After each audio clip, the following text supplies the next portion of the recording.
জলের দাবিতে ফের মহিলা বাহিনীর পথ অবরোধ। ঘটনা উদয়পুর নারায়ণ কলোনি মসজিদ এলাকায়।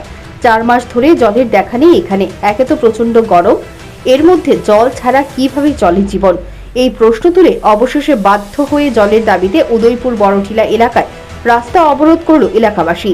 কিল্লা বিধানসভার অন্তর্গত রাজনগর গ্রাম পঞ্চায়েতের বড়টিলা এলাকার লোকজন পানীয় জলের সমস্যার দিন যাপন করে আসলেও জল সমস্যার সমাধান কল্পে এগিয়ে আসেনি স্থানীয় পঞ্চায়েত কিংবা এলাকার প্রধান প্রীতি সরকার। এ নিয়ে বহুবার এলাকার লোকজনেরা স্থানীয় গ্রাম পঞ্চায়েত থেকে শুরু করে কিল্লা আরডি ব্লক এমনকি জলসম্পদ দপ্তরের আধিকারিকদের বহুবার এলাকায় পানীয় জলের সমস্যা সমাধানের জন্য এগিয়ে আসার আহ্বান জানিয়েছেন, কিন্তু দপ্তর থেকে এই ব্যাপারে কোনো উদ্যোগ নিতে দেখা গেল না বিগত 4 মাস ধরে। তাই বাধ্য হয়ে এদিন বড়টিলা এলাকার জনগণ জলের দাবিতে রাস্তা অবরোধ করল। 4 মাস ধরে জল হইতেছে না। আমরারে মোটর আসিল, মোটরটি নষ্ট হয়ে গেছে গা। ওখানকার আমরা গাড়ি দিয়া জল আনিয়া দিতেছে। এই গাড়ির জল আমরা না হইলে 1 কলসি নাইলে 2 কলসি জল আনিয়া দেয়। এই 2 কলসি করে পাই হইলে এই জল আমরা কোনো কাবার না। আজকে 4 মাস ধরে আমরা এই জল কষ্ট হইতেছি। পঞ্চায়েতের থেকে তারা জানাইছি, প্রধান জানাইছি, তারা কোনো এলাও করছে না। ওখানকার আমরা জলের ইয়ের থেকে তারা কাছে আমরা আবেদন তারা কোনো এলাও করছে না। গুরুত্ব দেয় না, তারা কোনো এলাও করে না। আমরা জলের ইয়ে স্থানীয় কাছে আমরা রাজনগর গ্রাম পঞ্চায়েত। প্রধানের নাম কি?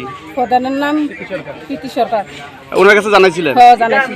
তো এখন আপনারা কি চান? ওখানকার আমরা জলের ইয়ে থেকে জলের আবেদন চাই। জল প্রাণীর কাছে মানে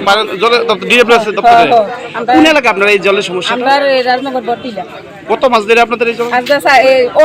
অনেক বছর গত কিছুদিন আগে এই রাস্তা অবরোধ করছিলেন। হ্যাঁ, এই জলের লেগে আমরা অবরোধ করছি। এলে কতবার আপনারা অবরোধ করছেন? এরপরে দিয়া হয়ে গেছে জলের ইয়া 4 গেছে। 4-5 বার আপনারা অবরোধ করছেন। যখন অবরোধ করেন আপনারা কি আশ্বাস দেন? আমরারে আশ্বাস দিতেছে আমরা জল দিব, এরকম ইয়া করে আশ্বাস দিতেছে। আমরা কোনো জলের ইয়া নাই। ফলে উদয়পুর পিত্রা রোডে কোনো যানবাহন আটকে গেলে এলাকার লোকজনদের দাবি একটাই, এলাকার প্রধান প্রীতি সরকার ও রাজনগর গ্রাম পঞ্চায়েত কিংবা মাতাবাড়ি আরডি ব্লক ও জলসম্পদ দপ্তর থেকে তাদের নিয়মিত জল সরবরাহ করতে হবে, নতুবা এই পথ অবরোধ চলবেই। খবর পেয়ে পুলিশ ঘটনাস্থলে ছুটে গিয়ে তাদের কোনো ক্রমে মানিয়ে মুক্ত করে পথ অবরোধ। এখন দেখার বিষয় কবে থেকে এলাকায় জল সরবরাহ নিয়মিত হয় সেই দিকে তাকিয়ে আছে এলাকার লোকজন। Bureau report, news prime Tripura.